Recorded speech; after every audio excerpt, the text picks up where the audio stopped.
Now on Sunrise, a federal judge blocks the National Guard from deploying to Portland, at least for now. Details on Saturday's ruling as protests continue outside the ICE facility. Plus, authorities release body camera video from an officer-involved shooting in Portland. Your news starts now.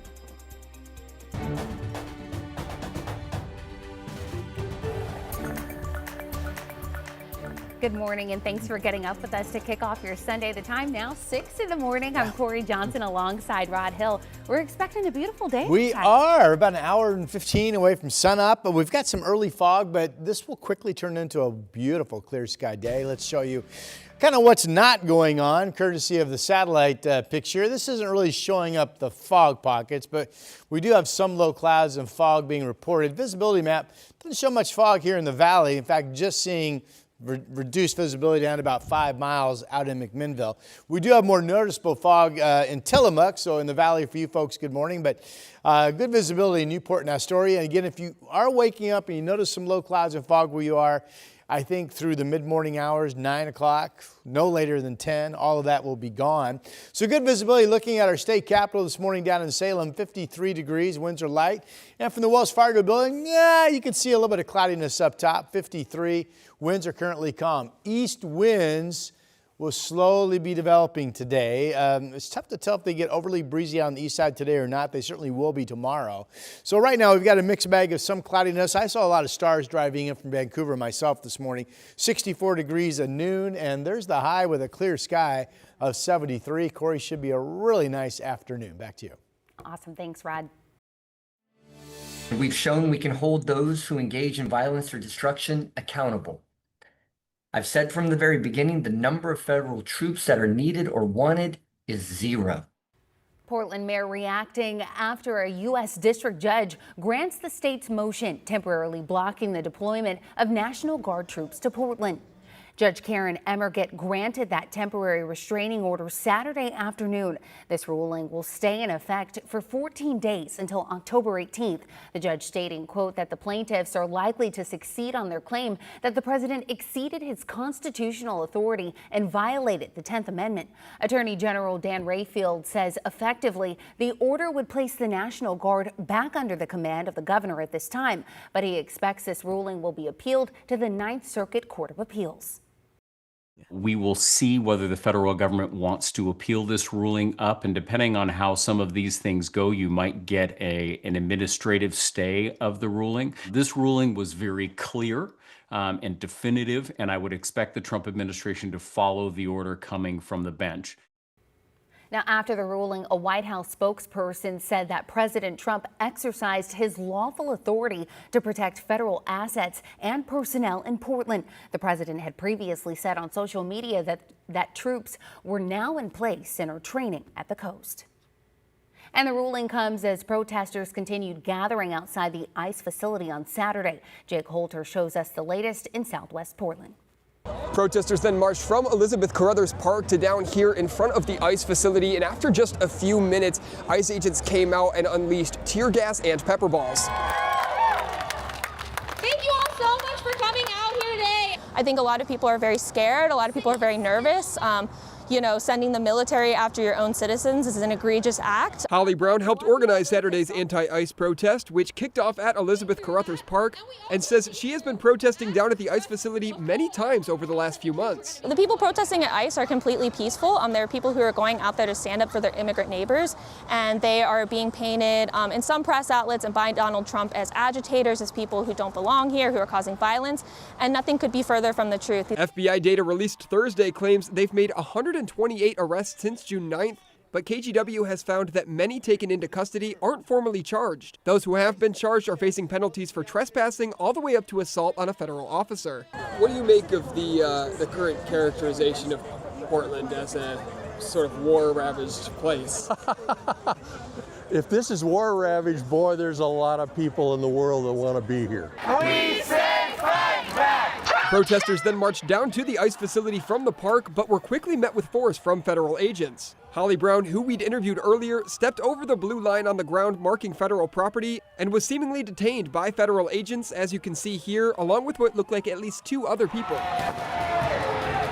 Moments later, agents deployed tear gas and mace. We also photographed someone who says he was hit by a pepper ball. Much of the crowd dispersed in the immediate aftermath, and KGW did not witness any violence coming from the side of the protesters. Am I surprised that these fragile men with their big guns and stuff are sitting out here getting joy from shooting civilians?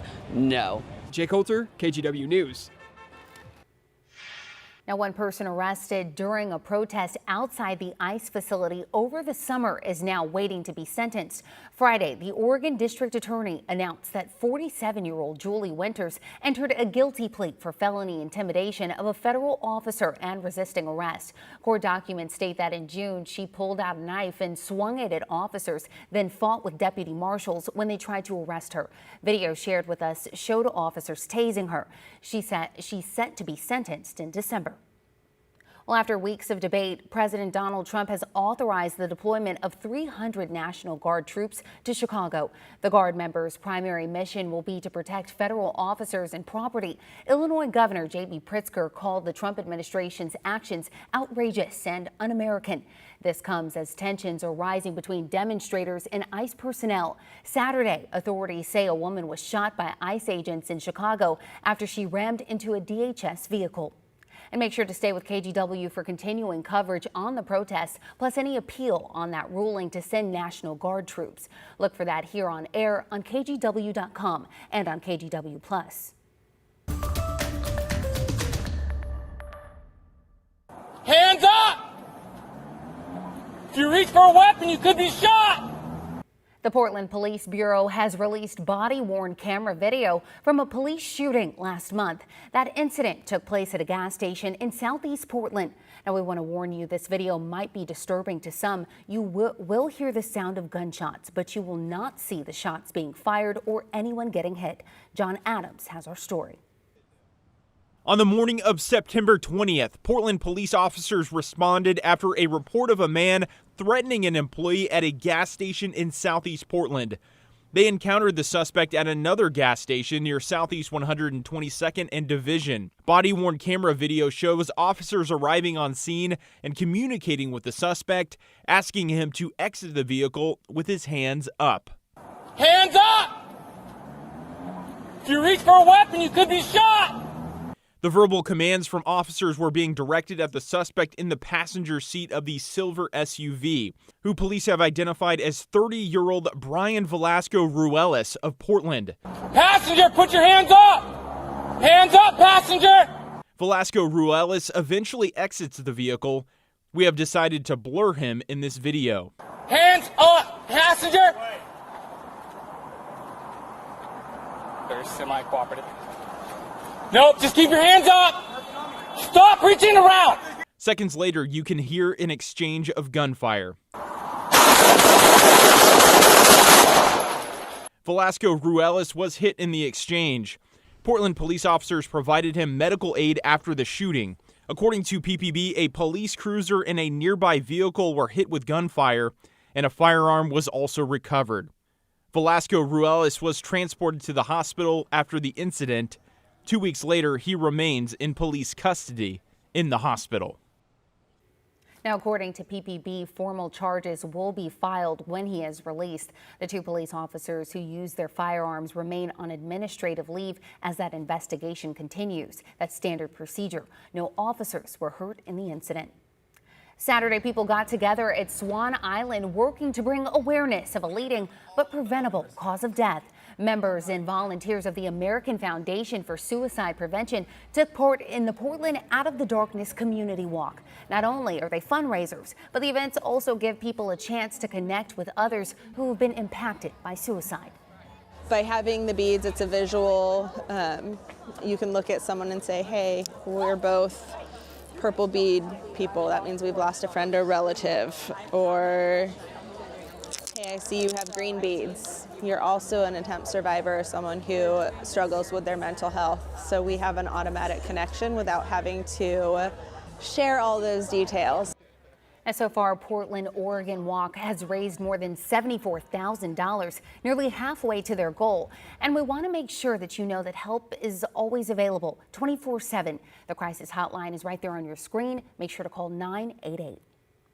And we're less than an hour away. Thousands of people will run today's Portland Marathon. Saturday, runners hit the Oregon Convention Center to pick up their bibs and their shirts. Organizers say they've seen an increase in participation this year. In 2024, they had roughly 9,000 runners. This year, that number sits at nearly 12,000. Daryl Phippen, who's helped to organize the marathon, says that increase is likely due to their partnership, or sponsorship rather, with Nike. As far as changes to the race route, runners may notice just a couple of differences. We moved the start line just a little bit, just west on Salmon Street, and then there's one little turn on the route that was changed, but pretty much everything else has stayed exactly the same from last year. Tomorrow looks like a beautiful day, so we hope all the neighborhoods and communities within the Portland area, whether they're on the course or off the course, come out to support all these great runners. Now, organizers also tell KGW they're in frequent communication with Portland police regarding safety for runners. This is a portion of the race route passes by the ICE building on South Waterfront. The half marathon begins at 7. The full race starts at 7:15. The marathon course crosses the Broadway, Burnside, and Selwood bridges. TriMet also says 20 bus routes will have detours, and the race crosses the Max line at 4 locations. That means some riders could see some slight delays until the race wraps up.